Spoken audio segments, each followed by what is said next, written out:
Hello, everyone, and welcome to our presentation on scams. This presentation will have an overview of what scams are and tips on how to avoid them. This presentation is being completed by BIS, the Brain Injury Society of Toronto, for its members and community. And this presentation is funded by the FSRA, the Financial Services Regulatory Authority of Ontario.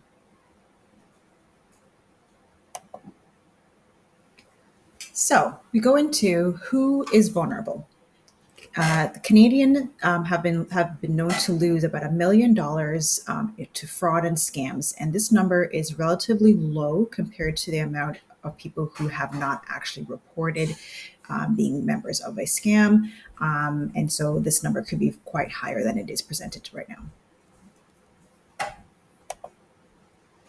What will it look like? As you can see here, we have an image of the Amazon scam telling you that you want a gift card, and if you click on it, you could redeem the amount that's stated here. As you can see, some elements we wanted to highlight to let you know it possibly is a scam is: one, it is uninvited, it means you didn't ask for it. Two, there's an urgency telling you need to hurry up to claim it. Three, it's a high reward or low risk. It basically, they tell you it would be a mistake not to do this. Four, they might ask you to pay first, send them a payment, and then you'll get the reward. Or they might actually make it to be too big of a deal, and you will not necessarily get what is presented. Scams are generally very professionals. They do this for a living. They try to do this to earn a lot of money, and they obviously have been doing it for a while, and this can be quite lucrative. Scam artists are good at what they do. They often look professional, have professional information put out on the websites or across to your social media posts or images in your text messages. They can also have very impressive ways of trying to get to you via your phone or any other social media.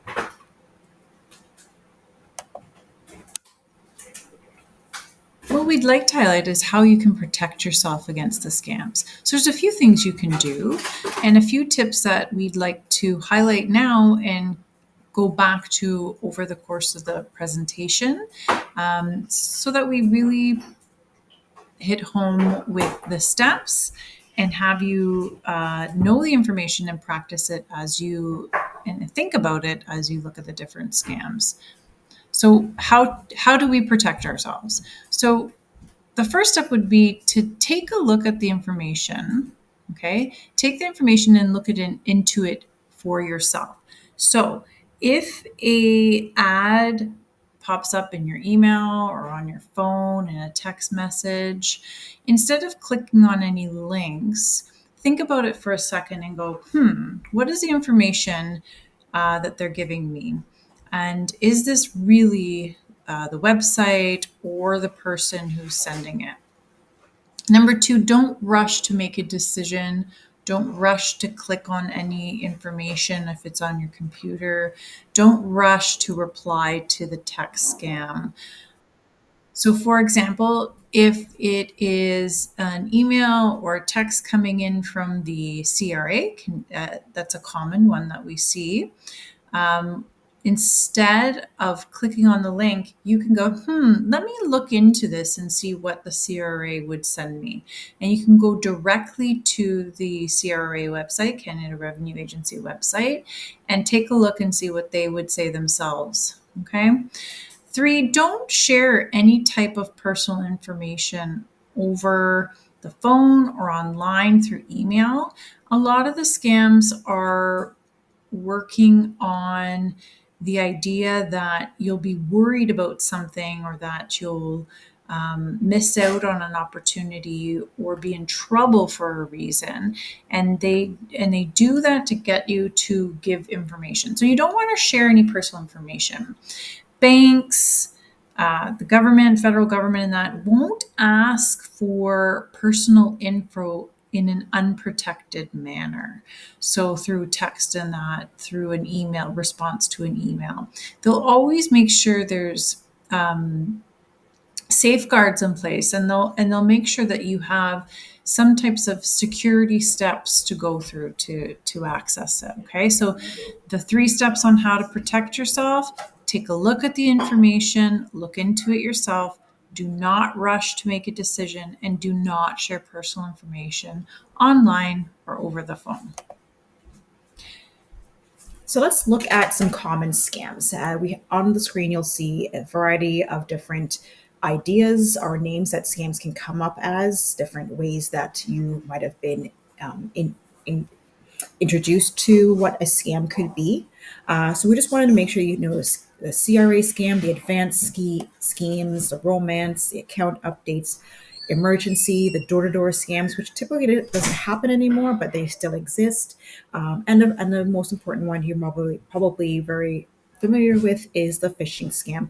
And some of these we're going to go more in depth in the following slides.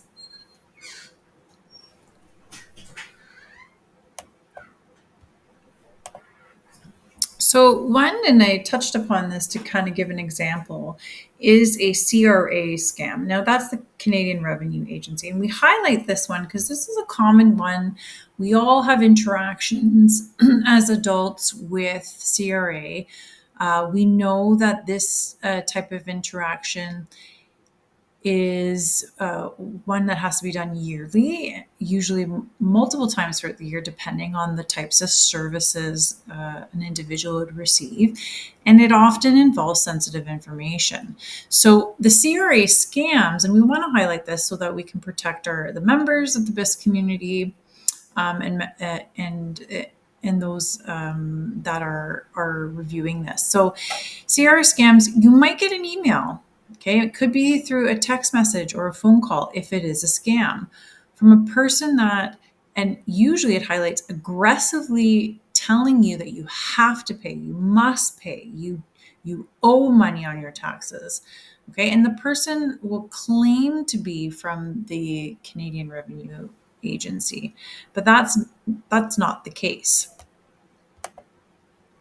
Okay.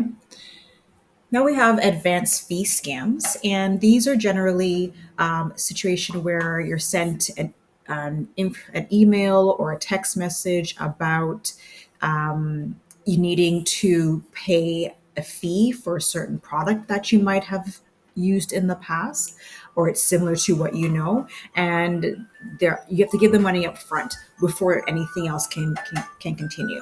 You might be asked to pay a loan for a contract that you might not have entered in knowledgeably, and you receive little money for that in return. They might say in order to open up something more as part of a actual subscription that you have, they might say you might need to pay more in order to gain access to this new part of the program. But there is something that doesn't feel too right about what they're asking you to do. So we always say, you know what, take a pause, go and log into that particular subscription website, and then see if this is actually something that is coming directly from them. They often, here are some examples of what some of these advanced fee scams would look like.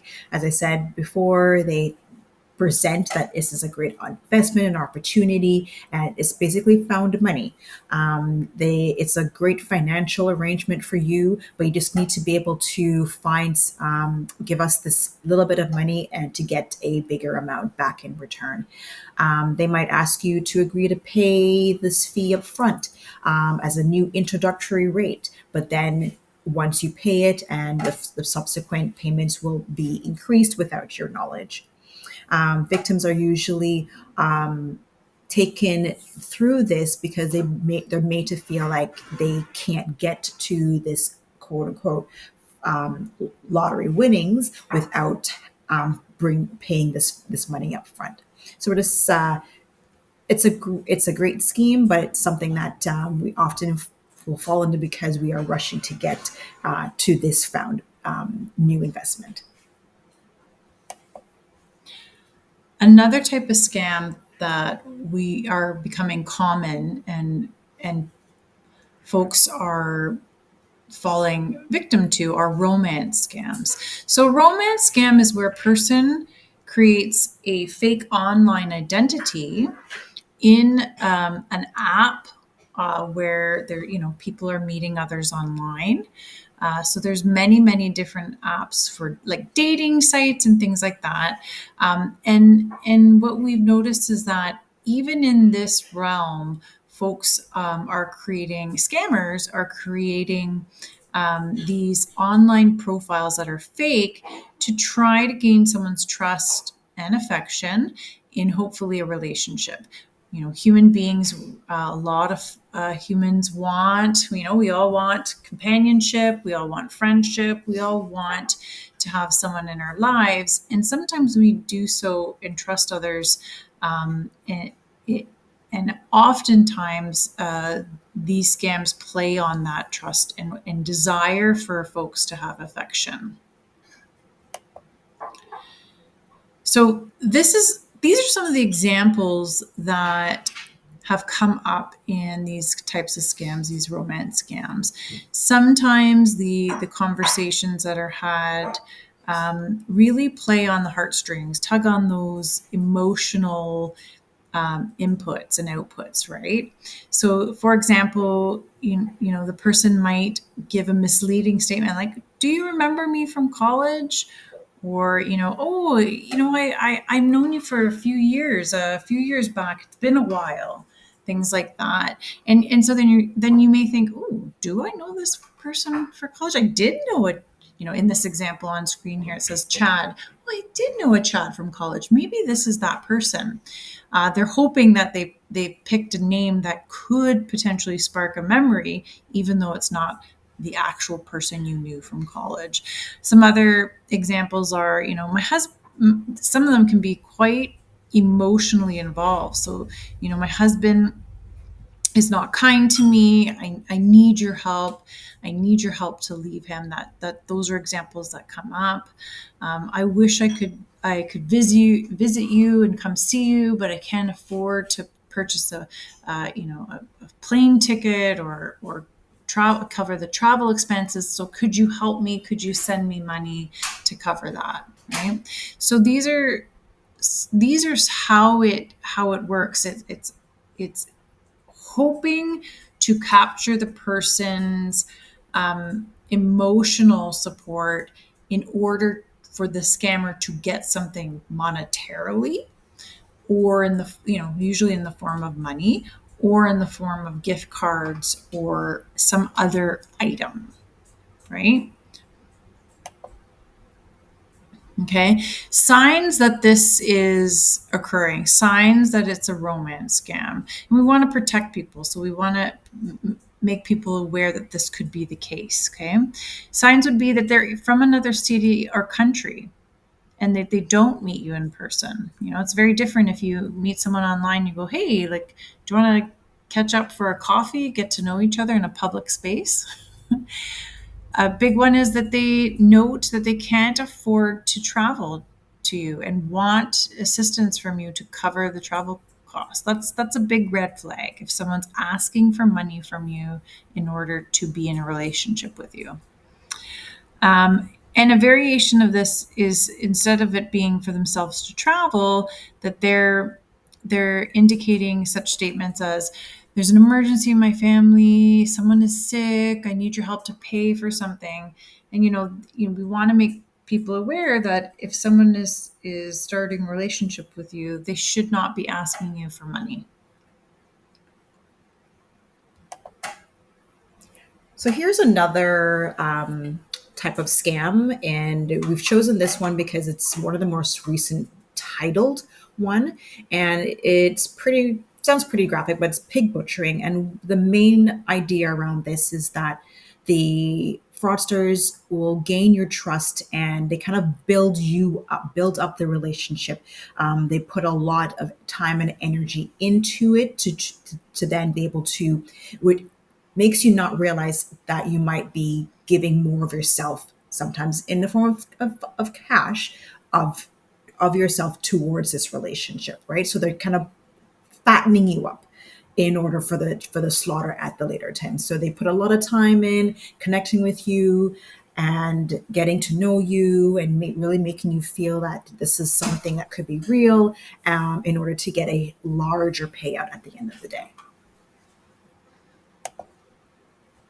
As I said, so they did three things they kind of do with this kind of scam is they'd really hone in on developing a trust. They build it over time. So this won't happen in 2 or 3 weeks. It could be 2 or 3 months to several years. It's an opportunity for them to really have all the time that they need to make you feel connected with them, in order to really suss out who where your financial situation is, and to be able to wiggle their way into more of a bigger payout. They can often have a more direct contact with you through connecting through social media or a dating site, or a messaging app. But what they usually do is that they're still not in person with you. Can be, but more often than not, this is still remote.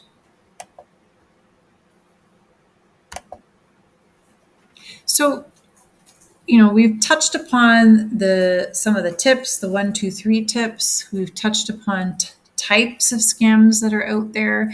We really want to hone in on the tactics used. We've talked a little bit about them, but we're going to highlight them here in this slide so they're all in one place. So some of the tactics used by scammers: they build the trust. Okay, they try to establish a relationship, often posing in a romantic way or sometimes as financial advisors. Another tactic is often trying to sell the idea of an investment opportunity. Okay, so they say that they're going to make you lots of money, making promises on high returns. And that's usually a red flag, because if that was the case, lots of people all over, the province and country and the city would be making lots of money. So it's a red flag when someone promises you that they're going to make you a lot of money. Another one is initial success. So victims of these types of scams, they may see small profits, which allows them to go, oh, okay, maybe there's something here. But really, there's no way that someone can promise you high returns on something, right?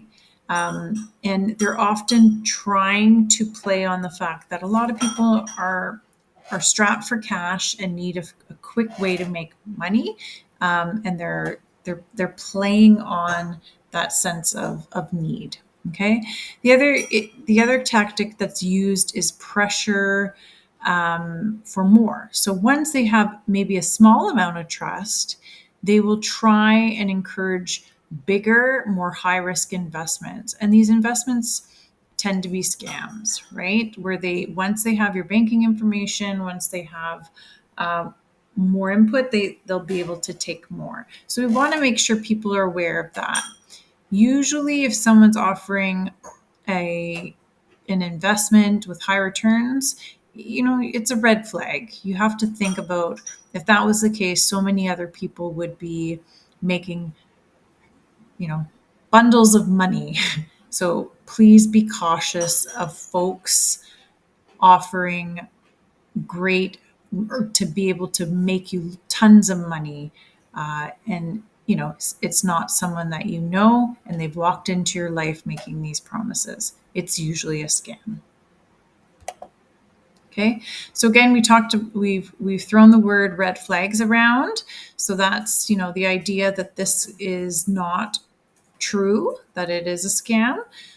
And we've gathered these bits of information here. So one, a red flag is someone offering you unsolicited financial advice.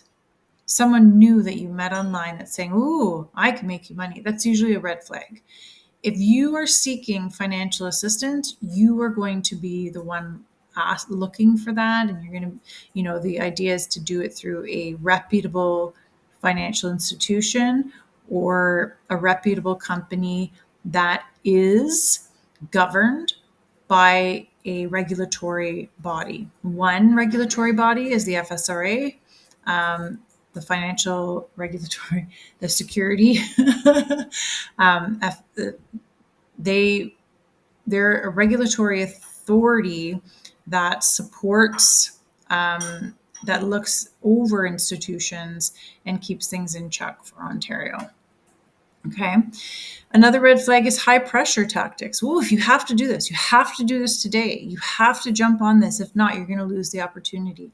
Anything that's pressuring you into do it in this moment is a red flag. Okay. Because it means that they want your money. They want to get it fast with no real concern about you being able to process what's happening or check in with anybody and talk to anyone else about whether this is real or not. The other red flag that always comes up in these types is, difficulty withdrawing funds. Getting your money back. If you were to say, I don't want to continue along this lines, it's that they will give you all these excuses on why you can't have it right now, or put a date in the far future saying you just need to leave it in there and you'll get a bigger return. Just removed access to the money that you've already invested. Banks that invest money, they have measures in place. Financial institutions that are regulated by and governed by regulatory bodies have, things in place that allow you to access your funds. There might be a penalty at times, but allow you to access your money. The red flag is when you're not able to. Okay, so avoid and respond.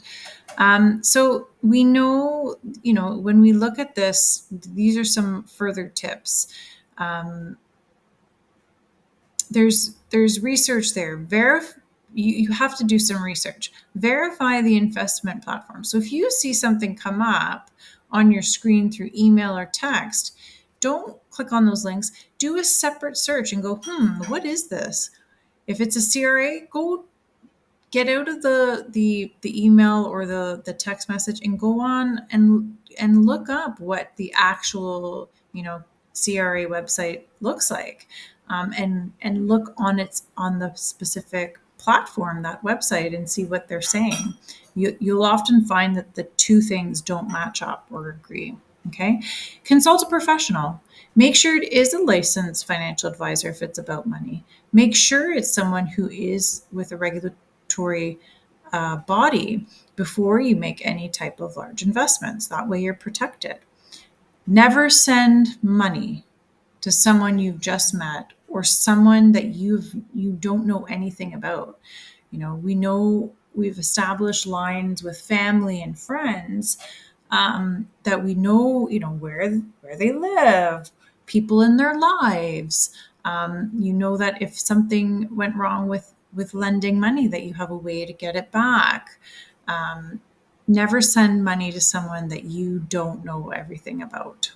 And if you do happen to get in connection with someone and they're asking for money and you feel sort of weird or not certain where this might be going, just stop communicating with them. So don't answer the text messages, end the email, delete them, block them. Like we have our devices have all these great ways in discontinuing communication with something or someone we don't want to communicate with anymore. And always seek some support with that as well. If you might not certain how to do that, ask a person you trust that's in person, that is around you, and just make sure that you just stop communicating with them. And if you do fall victim and you think you might be, there are lots of ways to let that information be known. And so we say that in Canada, we have the Canadian Anti-Fraud Center or your local police station. They have departments there specifically for you to report or ask questions around scams or whether or not you might have been a victim of scam. And they can definitely support you and guide you with information and walk you through the process of reporting if you were a victim of a scam. The other piece is to monitor your accounts. So oftentimes, if you've given out banking information or credit card information and you're worried about that, go to the bank, talk to the bank. cancel your cards, change your cards, change your information. It's a hassle, but so is always being worried about whether someone has access to your money. So you can take back control by changing your information and changing your accounts. Okay, so those are some tips in order to watch. Check your bank statements, check your account statements, and watch and monitor and report it. So even with that, if you see something fishy or funny on your account, make sure that you're letting the bank know so that they can either put stops or holds on things and flag it. You never know, it could be happening to someone else too, and this might be a way for the scammer to be caught. Okay, so account update scams. A lot of us have subscriptions to things like Amazon or Disney Plus, or a new way A food a delivery. food delivery, because all of us are shopping online now. And you might get an email or a text message saying, hey, there's information that is we have an issue with your account. Could you please click the link below to log in and edit and update the information that we have? There's often some kind of scrutiny we need to do on those kind of links, and we often suggest that you don't click them from there, but go straight to the website that you've normally signed into for those subscriptions, and check your account from there. So don't do it through the email link or the text link. These are some further tactics. So we've highlighted 3 in this particular slide. One from scammers. One is you'll receive an email. It looks pretty genuine. The brand or the address looks similar to something you're familiar with. So, it could be a greeting. They could be calling, indicating your name. So the way it presents could seem pretty authentic, right? The other piece is that they will talk about payment. A payment has failed to go through. We were not able to process your order. Please click this link so that you can resend the money or ensure payment is received. That's usually a sign that someone's trying to get access to your money. If it is a true thing where money has failed to go through, you could go to the original website. So, for example, say it's something like Ticketmaster or Amazon, where you've decided to go see a show and you've purchased tickets. You can go back into your actual ticket account and see if it's been processed, right? Instead of rely on this secondary email or secondary text. The other piece is you want to, if it's asking you to update or verify your information by logging in or clicking this account, remember some of our tips. Stop. Take a moment. Don't do it. Don't click on the link. Go to the original website to be able to fix any information. This just goes over some of the stuff we just talked about, just a little more highlighted. Definitely don't pass along your passwords or enter your data or your SIN number through those links. You definitely will want to go straight to the website. Look out for spelling errors where Amazon might have an uppercase A in the middle of it or an S at the middle of it, and it's no longer the true website that you were on. So we want to take care of that. Look for misspelling and content that doesn't seem to be right. There might be a number signed in the wrong position. We don't know. Just pause, take a second, and go to the website that you know of for sure to check that information is there. One of the last ones, another type of scam, just to make people aware, again, we want to look for the same thing, is a phishing scam. Okay, where it tricks you to get your personal information online. When you respond, you end up giving them access. So again, it's the idea of don't click on any type of links. When you do, they end up downloading information onto your computer to be able to access, whether it's passwords or things like that. An example of this that is very often happening to folks is one from the CRA, Canada Revenue Agency.